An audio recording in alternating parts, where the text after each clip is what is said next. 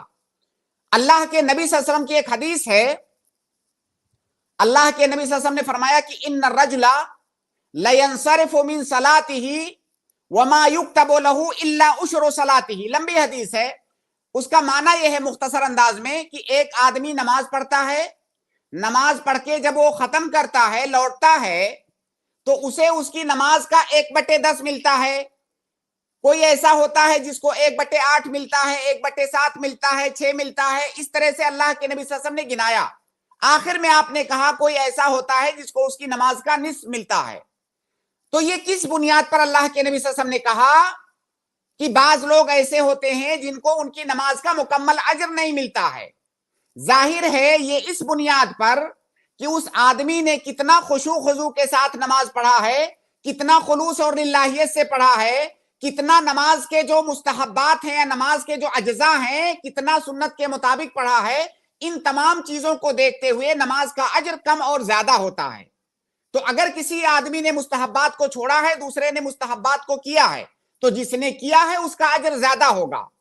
باقی مستحب کو مستحب اسی لیے کہا ہی جاتا ہے کہ اس کے بغیر آپ کی عبادت ہو جائے گی۔ یہ علماء نے جو نماز کے اجزاء کو تقسیم کیا ہے مختلف حصوں میں، واجبات، ارکان، مستحبات، اس کا مقصد یہی بتانا ہے کہ کچھ چیزیں نماز میں ایسی ہیں جن کو چھوڑنے سے آپ کی نماز نہیں ہوتی ہے، کچھ چیزیں ایسی ہیں کہ آپ کی نماز تو ہو جائے گی لیکن آپ کی نماز کے اندر کمی ہے۔ تو جو رفع الیدین ہے نماز کے اندر، رفع الیدین یہ واجب نہیں ہے، مستحب ہے۔ اگر کوئی آدمی رفع الیدین چھوڑتا ہے تو اس نے ایک مستحب عمل کو چھوڑ دیا، تو ظاہر ہے اس کو نماز کا مکمل اجر نہیں ملے گا، اس کی نماز کے اجر کے اندر کمی واقع ہو گئی کیونکہ اس نے ایک سنت اور مستحب عمل کو چھوڑ دیا۔ یہاں پر ایک چیز اور دھیان رہے کہ مستحب کو چھوڑنے کا ایک طریقہ تو یہ ہے کہ وہ آدمی مانتا ہے کہ مستحب ہے، اس نے سستی میں نہیں کیا۔ دوسرا ایک آدمی ایسا ہے جو انکار کرتا ہے، وہ اس مستحب عمل کا انکار کرتا ہے، یا ایک ایسا آدمی ہے جو اس مستحب عمل کا مذاق اڑاتا ہے، جو اس مستحب عمل کو ہلکے میں لیتا ہے، اس کو حقیر جانتا ہے۔ اگر کسی آدمی کے اندر اس طرح کا جذبہ ہے کہ اس عمل کو حقیر جانتا ہے، معمولی سمجھتا ہے، اس کا انکار کرتا ہے، اس کا مذاق اڑاتا ہے، ایسی صورت میں بہت سارے علماء نے کہا ہے کہ اس بات کا بھی خدشہ ہے کہ وہ آدمی دائرے اسلام سے خارج ہو جائے گا۔ اللہ کے نبی صلی اللہ علیہ وسلم کی کسی سنت کا مذاق اڑانے والا دائرے اسلام سے بھی خارج ہو سکتا ہے۔ تو اگر کوئی آدمی رفع الیدین چھوڑتا ہے کوئی بات نہیں، نماز اس کی ہو جائے گی، لیکن اگر کوئی مذاق اڑاتا ہے اس کا، تو گویا کہ شریعت کے ایک حکم کا وہ مذاق اڑاتا ہے، اور شریعت کے حکم کا مذاق اڑانے والا دائرے اسلام سے بھی خارج ہو سکتا ہے۔ بھائی آپ کو وہ واقعہ تبوک کا، غالباً غزوہ تبوک کا واقعہ ہے، بعض منافقین نے جو قرہ صحابہ تھے حفاظ، ان کا مذاق اڑایا اور کیا کہا کہ یہ جو قرہ ہیں یہ جب جنگ کا وقت آتا ہے تو پیچھے رہتے ہیں اور کھانے میں آگے رہتے ہیں، بالکل اسی طرح جیسا اس زمانے میں مذاق اڑایا جاتا ہے مولویوں کا، اسی طرح ان منافقین نے ان قرہ صحابیوں کا مذاق اڑایا۔ ان کے بارے میں آیت نازل ہوئی قرآن میں، جب آیت نازل ہوئی تو وہ کیا کہے، انہوں نے کہا کہ ہم تو ایسے مذاق کر رہے تھے، بس ہم دل لگی کر رہے تھے۔ تو قرآن میں آیت نازل ہوئی کہ لا تعتذروا، عذر مت پیش کرو، فقد کفرتم، تم نے کفر کیا ہے۔ تو بھائی انہوں نے کس کا مذاق اڑایا تھا؟ قرہ کا مذاق اڑایا تھا، ان قرہ کا مذاق اڑایا تھا، اور قرہ کی نسبت ظاہر قرآن سے ہے، تو گویا کہ انہوں نے شریعت کے ایک شعار کا مذاق اڑایا تھا۔ تو اگر کوئی آدمی نماز کی کسی سنت کا مذاق اڑا رہا ہے، اس کو حقیر جان رہا ہے، تو یہ بہت خطرناک بات ہے۔ لیکن اگر مذاق نہیں اڑا رہا ہے اور اس سنت کو چھوڑ دیا تو اس کی نماز ہو جائے گی، اس کے اجر میں کمی واقع ہوگی۔ جزاک اللہ خیر شیخ، بارک اللہ فیکم۔ جی یوسف صدیقی صاحب، جزاک اللہ خیرہ، بارک اللہ فیکم، بہت بہت شکریہ۔ السلام علیکم۔ السلام ورحمۃ اللہ وبرکاتہ، بہت بہت شکریہ شیخ، الحمدللہ تفصیلی اور جواب ہوا۔ اس کے بعد میں اگلے گیسٹ ہومی کو ایڈ کر رہا ہوں، آپ اپنا سوال کریں۔ HUMI. اور شیخ یہاں سے ریموو ہو گئے ہیں, ابھی شیخ دوبارہ جوائن ہوں گے تو انشاءاللہ جو ہے ہم سوالات لے لیں گے آپ لوگوں کے. آپ سے گزارش ہے کہ آپ انمیوٹ کر کے جب تک اپنا سوال بتا دیں کیا ہے. السلام علیکم. میرا وعلیکم سوال ہے السلام. کہ اگر کوئی عورت شادی کے بعد اپنے نام کے ساتھ اپنے شوہر کا نام ایڈ کر لیتی ہے اور جی مطلب وہ ہر جگہ ایڈ کر لی ہے, مطلب جیسے آپ ٹھیک. کے گورنمنٹ پیپرز یہ سب پہ, تو اب اوکے. پہلے اس کو پتا نہیں تھا کہ یہ ایک گناہ ہے, لیکن اب اس کو پتا چلا ہے, تو اب وہ کیا کرے؟ مطلب کیا اس کو واپس جا کے اپنا جو اصل نام ہے اس میں جانا چاہیے؟ جی ٹھیک ہے, سوال واضح ہے. شیخ قصہ کا سوال یہ ہے کہ جو بیوی کے نام کے ساتھ جو شوہر کا نام لگایا جاتا ہے کاغذات وغیرہ میں, چاہے ابھی کوئی بھی کاغذات بناتے ہیں تو شادی کے بعد شوہر کا نام لگا دیتے ہیں, تو کیا وہ لگانا غلط ہے؟ اور جو لگا دیا ہے ابھی اگر غلط ہے تو پھر کیا کریں؟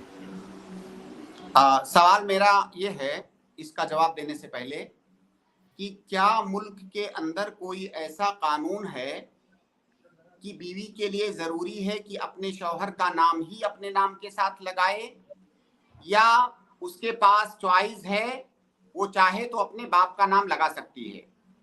کیا قانون ہے ملک کے اندر؟ میرا جہاں تک اصل علم میں ہے واللہ جی عالم, اگر میں غلط ہوں تو جو ہے کریکٹ کیجئے گا, مجھے جہاں تک علم ہے کہ ایسا کوئی قانون نہیں ہے کہ کوئی عورت اپنے نام کے ساتھ لازمی طور سے شوہر کا نام ہی لگائے, بلکہ وہ چاہے تو اپنے باپ کا نام لگائے, چاہے تو شوہر کا نام لگائے, وہ کسی کا بھی نام لگا سکتی ہے اپنے نام کے ساتھ. اگر کسی ملک کے اندر ایسی کوئی مجبوری ہے تب تو ٹھیک ہے, کوئی بات نہیں ہے, وہاں پہ مجبوری ہے, وہاں کا قانون ہے. لیکن اگر ایسی کوئی مجبوری نہیں ہے تو یہ جائز نہیں ہے, یہ حرام ہے, کیونکہ اللہ کے نبی صلی اللہ علیہ وسلم کی حدیث ہے کہ اپنے باپ کے علاوہ کسی اور کی طرف اپنی نسبت کرنا جان بوجھ کر کے یہ حرام ہے. اگر کوئی ایسا آدمی کرتا ہے, کوئی ایسا اگر کرتا ہے تو اس نے نبی صلی اللہ علیہ وسلم پر جو نازل کیے گئے ہیں احکام ان کا کفر کر رہا ہے, ان کا انکار کر رہا ہے. اور بعض احادیث میں ایسے لوگوں پر لعنت بھیجی گئی ہے. حدیث کے الفاظ ہیں من انتسب الی غیر ابیہ, اگر کوئی آدمی اپنے باپ کے علاوہ کسی اور کی طرف اپنی نسبت کر رہا ہے تو یہ حرام ہے, یہ جائز نہیں ہے. اور ظاہر ہے اپنے نام کے ساتھ اپنے شوہر کا نام جوڑ لینا کاغذات کے اندر, نسبت کی اس سے بڑی شکل اور کیا ہو سکتی ہے؟ نسبت کی اس سے بڑی اور کوئی صورت نہیں ہو سکتی ہے. تو یہ نسبت ہے, لہذا یہ جائز نہیں ہے. اگر کسی نے ایسا کیا ہوا ہے اور وہ اسے بدلوا سکتا ہے تو اسے بدلوا لے, اگر بدلوانے کی کوئی صورت بنتی ہے تو اسے بدلوا لے, ایسا کرنا یہ جائز نہیں ہے. اور مجھے جہاں تک یاد پڑتا ہے اس پر ہم اس سے پہلے بھی بہت تفصیل سے بات کر چکے ہیں, اور جو شبہات ہیں بعض لوگوں کے ان شبہات کا بھی جواب دے چکے ہیں. اصل میں صرف اسی لیے بدلا جاتا ہے شیخ, گورنمنٹ کے مطلب پروسیجر میں آسانی ہو جاتی ہے, ورنہ پھر ہر چیز میں آپ کو پروف دینا پڑے گا کہ یہ میری وائف ہے اس طرح سے. بھائی آپ کا نکاح نامہ ہوتا ہے, میرج سرٹیفکیٹ ہوتا ہے کہ نہیں؟ ہاں مطلب نارمل نکاح نامہ نہیں ہوتا ہے شیخ, اس کو رجسٹر کروانے کے بعد پھر وہ جو نکاح نامہ ملتا ہے آپ وہ جب کام میں نکاح آتا ہے. کیجئے تو اس کو رجسٹریشن جی کروائیے, میرج سرٹیفکیٹ آپ کو ملے گا, وہ آپ کے لیے پروف کافی ہے. اور صرف شوہر کا نام اپنے نام کے آگے لگانا یہ پروف صرف کافی نہیں ہے. تو بہرحال جی یہ جائز نہیں ہے, یہ جائز نہیں ہے. اور یہ چیز غرب سے آئی ہے, یہ چیز جو ہے اہل مغرب سے, یورپ وغیرہ سے آئی ہے, جہاں پہ عورتیں اپنے نام کے ساتھ اپنے باپ کا نام لگانے کے علاوہ اپنے شوہروں کا نام لگاتی ہیں. تو یہ چیز جائز نہیں ہے. ٹھیک ہے شیخ. جی سسٹر. جی جی شکریہ شیخ. ایک اور سوال پوچھ سکتے ہیں کیا؟ جی جی پوچھ لیجئے. شیخ مطلب جمعہ کے دن کیا سفر کر سکتے ہیں کیا؟ مطلب اگر جیسے 7-8 لوگ ہیں مرد اور خواتین ملا کے, تو کہیں رک کے کیا مطلب ایک جماعت میں نماز پڑھ سکتے ہیں کیا جمعہ کی؟ آپ کا سوال کیا ہے, سفر کرنے کے بارے میں یا نماز پڑھنے کے بارے میں؟ ایک تو سفر کر سکتے ہیں کیا شیخ، اور پھر اگر کر رہے ہیں تو کیا نماز پڑھ سکتے ہیں کیا جماعت کے ساتھ؟ آپ بالکل سفر بھی کر سکتے ہیں، کوئی ممانعت نہیں ہے. ظاہر ہے آپ کے سفر کا تعلق آپ کی ضرورت سے، آپ کی حاجت سے، آپ کو جب ضرورت ہو تب آپ سفر کر سکتے ہیں، کوئی ممانعت نہیں ہے. کسی بھی وقت میں سفر کرنے کی کوئی ممانعت نہیں ہے. اور جب آپ نے سفر کیا، آپ کے ساتھ ایک پوری جماعت ہے، اگر آپ جمعہ پڑھنا چاہتے ہیں تو جمعہ پڑھ سکتے ہیں. آپ کے اوپر واجب نہیں ہے جمعہ، سفر کی حالت میں آپ کے اوپر جمعہ واجب نہیں ہے، لیکن اگر آپ جمعہ پڑھنا چاہیں تو پڑھ سکتے ہیں اگر آپ کے ساتھ جماعت موجود ہے تو. جی سر. جی شیخ، جزاک اللہ خیر. بارک اللہ فیکم، بہت بہت شکریہ. اس کے بعد میں اگلے گیسٹ کو ایڈ کر رہا ہوں. اگلے گیسٹ ہے نصرت جہاں. میں آپ کو ایڈ کر رہا ہوں، آپ اپنا سوال کریں. السلام علیکم شیخین. وعلیکم السلام ورحمۃ اللہ وبرکاتہ. جی سسٹر. ایک عورت تھی، وہ شادی کے بعد کچھ ایسا مسئلہ ہو گیا شوہر سے، بولا شوہر پیسہ لاؤ. وہ اپنے نانی کے ہاں سے ایک زیور چرا لی اور دے دی اپنے شوہر کو. اب وہ جی بوڑھی ہو گئی ہے، اب اس کو فکر ستا رہی ہے کہ ہم کیا کریں. اب اس کو سمجھ، اس کا وزن بھی نہیں معلوم، قیمت بھی نہیں معلوم، اب وہ کیا کرے. اور نانی بھی ختم ہو گئی ہیں.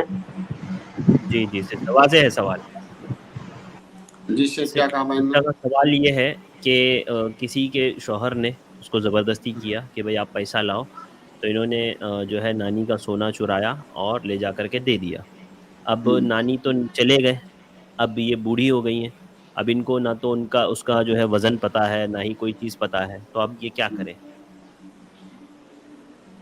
دیکھیے، آپ پہلی بات تو یہ کہ شوہر نے جس نے ایسا کیا تھا اس نے بہت غلط کیا تھا. یہ ظلم ہے، زیادتی ہے، یہ حرام کام ہے.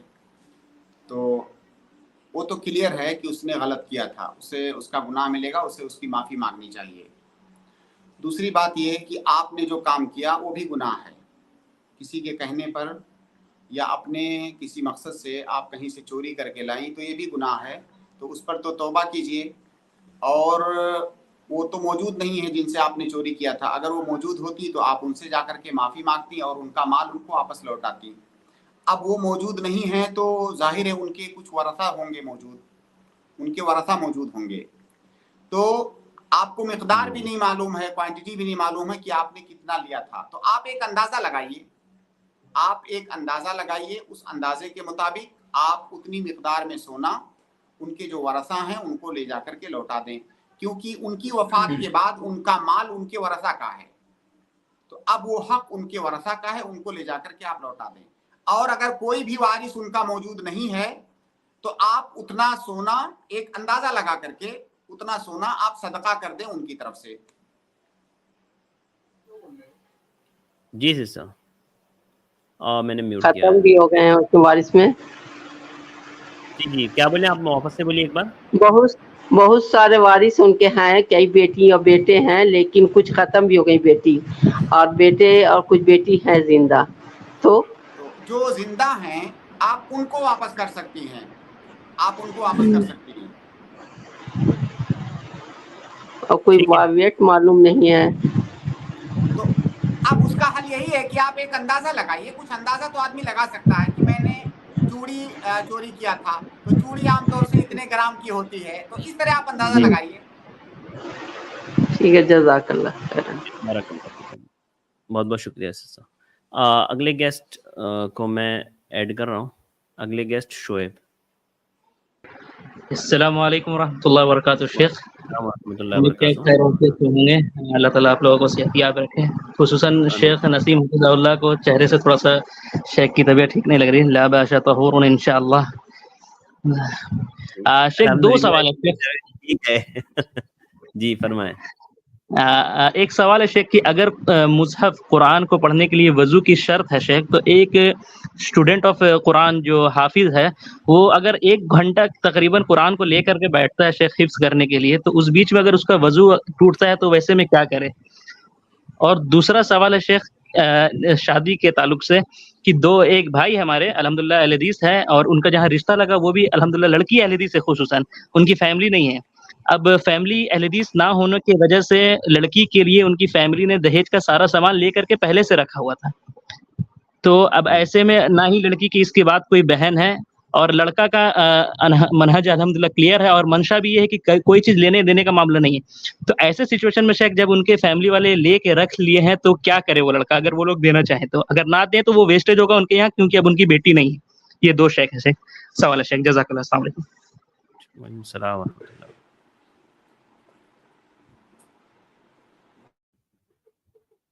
جی شیخ آپ میوٹ ہیں شیخ.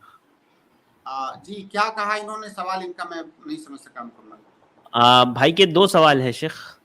جی پہلا سوال تو یہ ہے کہ کیا قرآن پڑھنے کے لیے وضو ضروری ہے؟ تو اس سوال کا جواب یہ ہے کہ بہت سارے علماء نے وضو کرنا شرط رکھا ہے قرآن پڑھنے کے لیے. جی لیکن صحیح بات یہ ہے کہ ایسی کوئی بھی دلیل ثابت نہیں ہے کہ قرآن پڑھنے کے لیے وضو کرنا شرط ہے. ایسی کوئی بھی دلیل ثابت نہیں ہے. اس مسئلے میں یہ فتویٰ دیتا ہوں کہ افضل ہونے میں کسی کا اختلاف نہیں ہے کہ باوضو ہو کر کے قرآن پڑھنا افضل ہے. لہٰذا آپ اسی پر عمل کیجئے تاکہ آپ کو اختلاف میں داخل ہونے کی ضرورت ہی نہ پڑے. آپ جب بھی قرآن پڑھنا چاہیں افضل آپ کے لیے ہے کہ آپ وضو کر کے قرآن پڑھیں. لیکن اگر کبھی آپ نے بغیر وضو کے قرآن پڑھ لیا تو انشاءاللہ کوئی حرج کی بات نہیں ہے. کوئی اگر حفظ اسٹوڈنٹ ہے شیخ کہ مگر وہ لمبے وقت کے لیے قرآن کو لے کر کے پڑھتا ہے، اس بیچ میں اگر اس کا وضو ٹوٹ جائے تو کیا کرے شیخ؟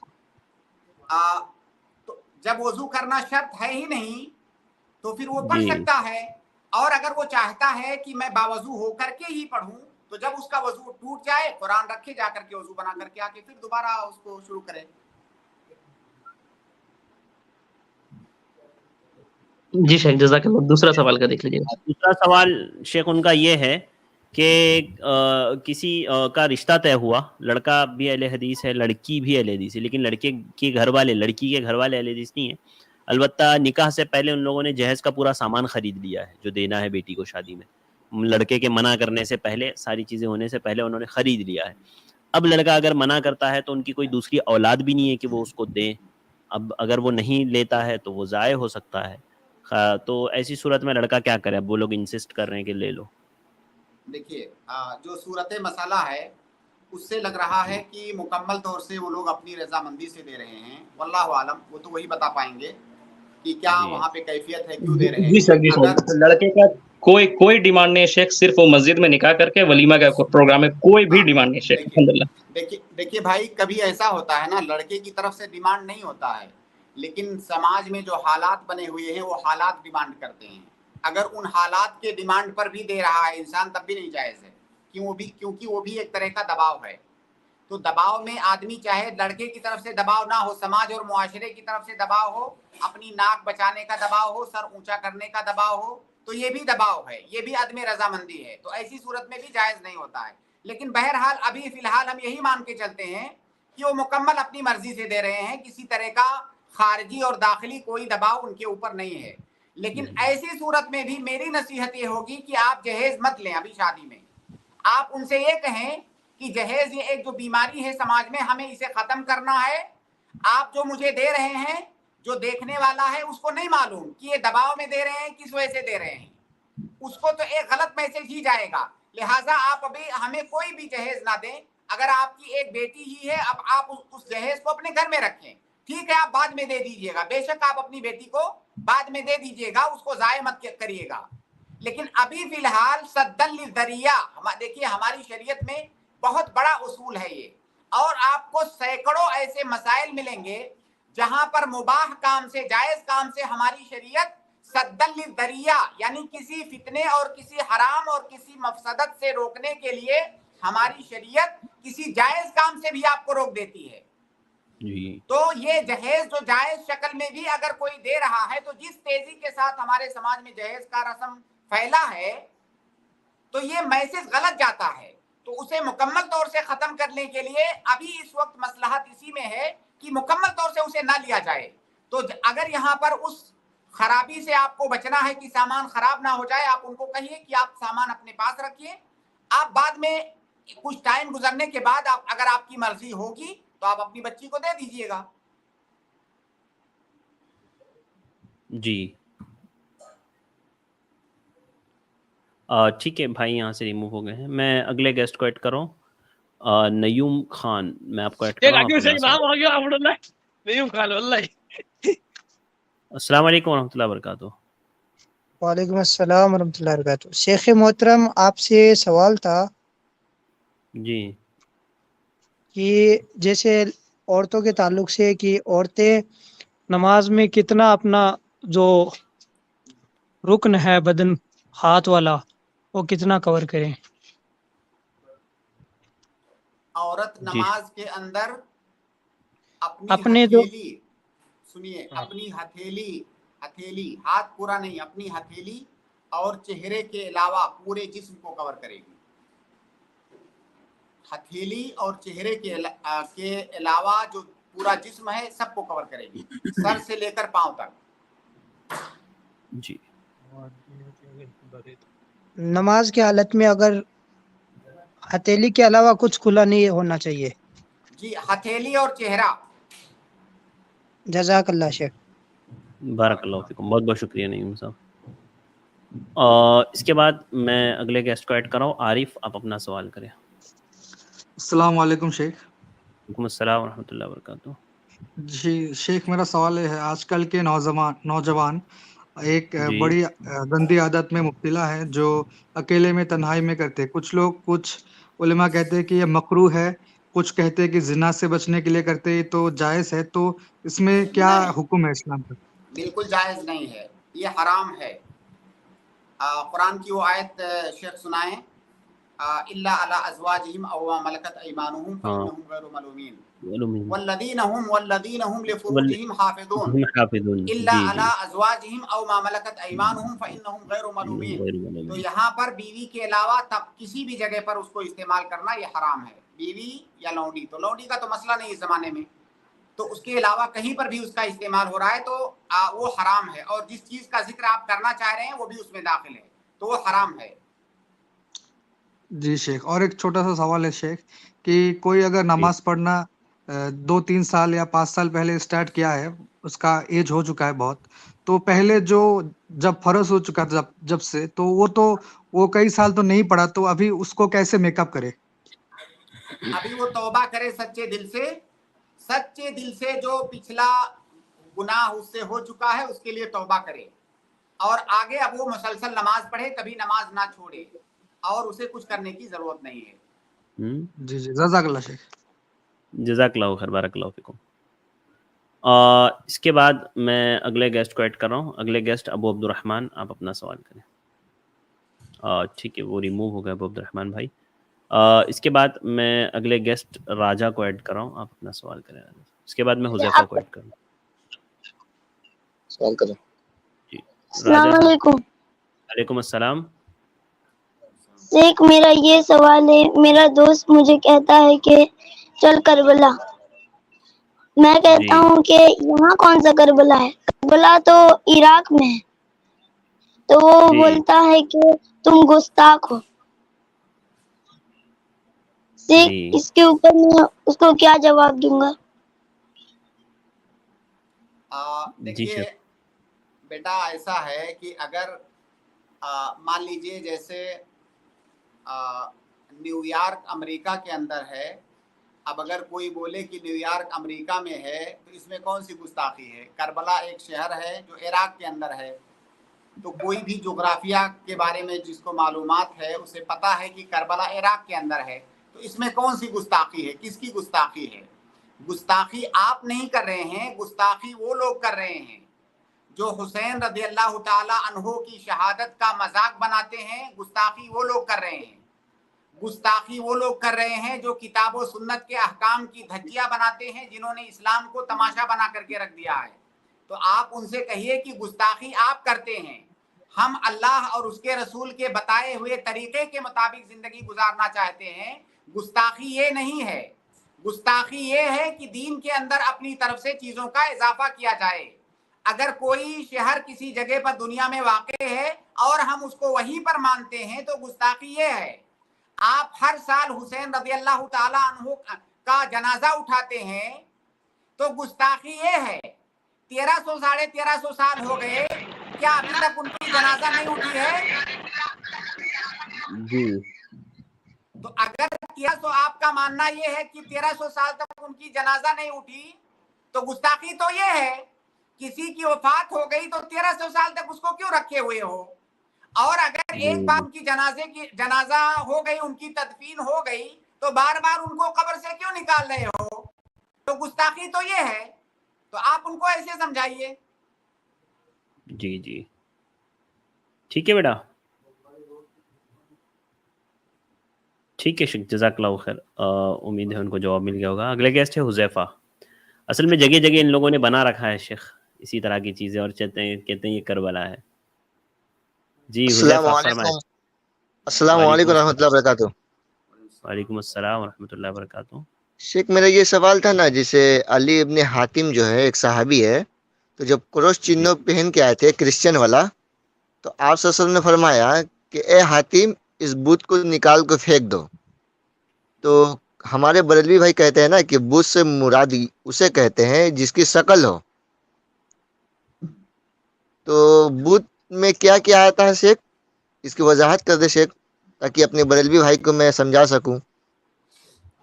جی دیکھیے شیخ، آپ ان سے پوچھئے کہ اگر کوئی پتھر ہے اور کوئی انسان اس کو پوجتا ہے تو کیا اسے بت کہا جائے گا کہ نہیں، جبکہ اس کی کوئی شکل نہیں ہے، پتھر ہے؟ تو بت اس کو کہا جاتا ہے جسے غیر اللہ کے علاوہ جس کو بھی پوجا جائے، اللہ کے علاوہ جس کو بھی پوجا جائے، جس کی عبادت کی جائے، اس کو بت کہا جاتا ہے۔ اب ضروری نہیں ہے کہ باقاعدہ اسے کوئی خاص شکل دی گئی ہو، جس بھی شکل میں اللہ کے علاوہ کسی کی عبادت کی جائے اس کو بت کہا جاتا ہے۔ اسی لیے تو اللہ کے نبی صلی اللہ علیہ وسلم نے اس قراص کو بت کہا۔ جی شیخ اس میں اس کا اعتراض یہ ہے نا شیخ کہ اس میں تو مطلب کہ شکل بنا ہوا ہے، کیا وہ شکل حدیث بنی ہے؟ نمبر ترمذی کا ہے، 3095 کی روایت ہے۔ بھائی کراس میں کیا شکل بنی ہوتی ہے؟ کراس تو کراس ہوتی ہے، صلیب۔ جی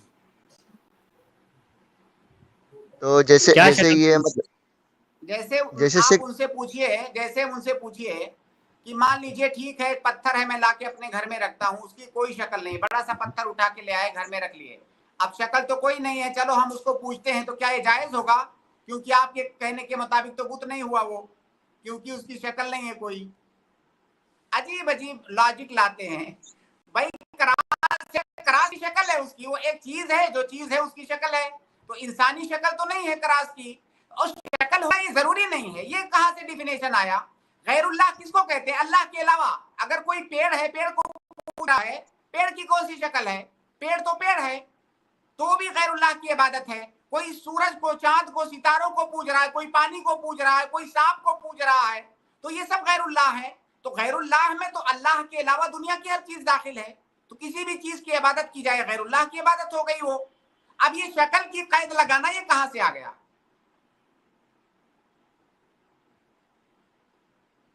جی بھائی، ٹھیک ہے شیخ، جزاک اللہ شیخ۔ السلام بارک علیکم اللہ، رحمۃ اللہ وبرکاتہ۔ السلام ورحمۃ اللہ وبرکاتہ۔ اور اس کے بعد میں اگلے گیسٹ مسلم کو ایڈ کر رہا ہوں، آپ اپنا سوال کریں۔ السلام علیکم وعلیکم السلام۔ جناب، میرا سوال کچھ ایسا ہے کہ جب میں کچھ مبتدینوں کے ساتھ بات کرتا ہوں تو وہ کہتے ہیں کہ قرآن میں پہلے زبر زیر نہیں تھا، رسول اللہ صلی اللہ علیہ وسلم کے وقت میں ایسا نہیں تھا، تو کیا یہ بھی بدعت ہے؟ کیا نہیں اس تھا سے اللہ کے یہ رسول کے زمانے میں؟ ٹھیک ہے قرآن میں واضح ہے زبر سوال۔ قرآن میں اعراب نہیں تھے اللہ کے نبی صلی اللہ علیہ وسلم کے زمانے میں، تو کیا یہ بھی بدعت ہے؟ دیکھیے بھائی، سب سے پہلے انہیں بدعت کی تعریف معلوم ہونی چاہیے، بدعت کا ڈیفینیشن معلوم ہونا چاہیے۔ اللہ کے نبی صلی اللہ علیہ وسلم کی حدیث ہے کہ من احدث فی امرنا ھذا ما لیس منہ فہو رد۔ تو اللہ کے نبی صلی اللہ علیہ وسلم نے کہا جس نے دین کے اندر کسی چیز کا اضافہ کیا، تو دین کے اندر کسی چیز کے اضافے کا نام بدعت ہے، دین کے اندر۔ اور ہم یہ جو لکھتے ہیں رسم الخط ہے، ابھی جیسے کمپیوٹر میں آپ جب لکھتے ہیں عربی یا انگریزی یا ہندی کوئی بھی زبان، تو مختلف فاؤنٹ ہوتے ہیں کہ نہیں؟ اردو میں مختلف فاؤنٹ ہیں، لکھنے کے مختلف طریقے ہیں. تو عربی کے یہ فاؤنٹ تو اللہ کے نبی صلی اللہ علیہ وسلم کے زمانے میں نہیں تھے، یہ فاؤنٹ تو نہیں تھے. لیکن یہ دین نہیں ہے. یہ جو فاؤنٹ ہے، یہ لکھنے کا جو طریقہ ہے، یہ دین نہیں ہے. اس لکھاوٹ کے اندر جو کلام ہے وہ دین ہے. لکھنے کا جو طریقہ ہے وہ دین نہیں ہے، وہ تو ایک وسیلہ ہے. تو بدعت اس کو نہیں کہتے ہیں جو دین کے علاوہ معاملات کے اندر ہوتا ہے. ابھی ہم موبائل کے ذریعے سے بیٹھ کر کے پروگرام کر رہے ہیں، تو موبائل اللہ کے نبی صلی اللہ علیہ وسلم کے زمانے میں نہیں تھا، تو کیا یہ بدعت ہوا؟ نہیں. یہ بدعت اس لیے نہیں ہوا کیونکہ یہ دین نہیں ہے. یہ دین نہیں ہے. تو بدعت دینی معاملات کے اندر اگر کسی نئی چیز کا اضافہ کر رہے ہیں تو اس کو بدعت کہا جاتا ہے. دنیاوی مسائل کے اندر کسی اضافے کو بدعت نہیں کہا جاتا ہے. یہ تو اللہ کے نبی صلی اللہ علیہ وسلم کی وفات کے بعد جب صحابہ کرام کا زمانہ آیا تو اسی وقت بہت ساری چیزیں دنیاوی معاملات میں بہت جب ترقیاں جیسے جیسے ہوتی گئی، اضافہ ہوتا گیا.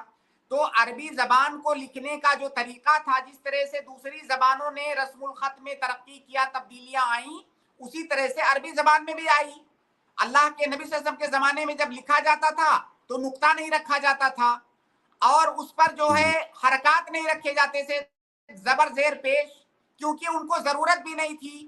بعد میں جب دین پھیلنے لگا پوری دنیا کے اندر، اجمیوں کے اندر بھی جانے لگا، تو اجمی جو عربی نہیں جانتے تھے ان کو دقت ہونے لگی. تو پھر وہاں پہ ضرورت ہوئی اعراب لگانے کی قرآن میں، تو پھر اعراب لگایا گیا تاکہ لوگ اس کو غلط نہ پڑھیں. تو یہ اعراب تو موجود تھا. جیسے ہم جب عربی قرآن کی کوئی آیت پڑھتے ہیں، جیسے ہم پڑھتے ہیں الحمدللہ رب العالمین، تو ہم کہتے ہیں رب العالمین، تو با پر کسرہ موجود ہے. تو اس زمانے میں بھی کسرہ پڑھا جاتا تھا، لیکن ان کو اسے لکھنے کی ضرورت نہیں تھی. جب یہ دین ان لوگوں تک پہنچا جو عربی زبان نہیں جانتے ہیں، جو قرآن کو صحیح نہیں پڑھ سکتے ہیں بغیر اعراب کے، تو پھر ان کے لیے اعراب لگانے کی ضرورت پڑی. تو یہ جو اعراب لگانا ہے یہ دین کا حصہ نہیں ہے، یہ ایک وسیلہ ہے تاکہ قرآن کو اور عربی زبان کو آپ صحیح ادائیگی کے ساتھ پڑھ سکیں. اس کا یہ ایک وسیلہ ہے، تو یہ دین نہیں ہے. تو لہٰذا یہ بدعت کے ڈیفینیشن میں یہ چیز آئے گی ہی نہیں. جی شکریہ جناب. جی فاضل صاحب، جزاک اللہ خیر، بارک اللہ فیکم. میں مسلم کو ایڈ کر رہا ہوں، معذرت مسلم آپ کو ایڈ کر رہا تھا، فاضل بھائی ایڈ ہو گئے، کوئی مسئلہ نہیں ہے. مسلم میں آپ کو ایڈ کر رہا ہوں. جی مسلم صاحب السلام علیکم. جی مسلم، میں نے آپ کو ایڈ کیا ہے، آپ کو آواز آ رہی ہے؟ آپ انمیوٹ نظر آ رہے ہیں. وعلیکم السلام ورحمۃ اللہ وبرکاتہ. السلام علیکم. وعلیکم السلام. جی میں کو یہ پوچھنا تھا، اگر کسی لڑکے کی شادی کرنا ہے، اگر بچے ہے تو ظاہر کرنا ہے کہ وہ بچہ ہے بول کے، یا نہیں کرے تو بھی دوسری شادی کر سکتے؟ اور سوال تھوڑا سا واضح نہیں ہوا، میں بھی نہیں سمجھ پایا، واپس ایک بار بولیں سسٹر. بچے کی دوسری شادی کرنا چاہ رہے، اگر بیوی بیمار ہے، بچے ہے، دوسری شادی کرنے والوں کو بچے ہے بول کے بول سکتے، اگر نہیں بولے تو کچھ گناہ ہے بول کے کرنا. دوسری شادی کرنا ہے تو سامنے والے کو بتانا پڑے گا بچے ہے یا نہیں ہے. جی دیکھیے، ہاں دوسری شادی کرنے والے، جی سمجھ واضح. سوال. دیکھیے ایک یہ ہوتا ہے کہ وہ آدمی چھپا رہا ہے، اس کو پتا ہے کہ اگر میں نے بتا دیا تو بچے ہے بولے تو ریجیکشن ہو جا رہا، بچے ہے بولے تو نہیں دے رہے بچی کو، تو اس جی سسٹر واضح ہے. آپ تھوڑا سا سوال سن لے، پورا جواب دونوں اعتبار سے جواب دے دیں گے شیخ آپ کو. جی شیخ. دیکھیے، اگر وہ اس لیے نہیں بتا رہا ہے کیونکہ اسے پتا ہے کہ میں بتاؤں گا تو سامنے والی لڑکی شادی کرنے کے لیے مجھ سے تیار نہیں ہوگی، تو ایسی صورت میں بتانا ضروری ہے. کیونکہ ایسی صورت میں نہ بتانا یہ گویا کی دھوکہ دینا ہے. کیونکہ ہمارے معاشرے میں اگر یہ معروف ہے کہ اگر کسی کے پاس بچے ہیں پہلے سے تو اس کی شادی، بیوی بچے ہیں، اگر سماج کے اندر یہ ماحول ہے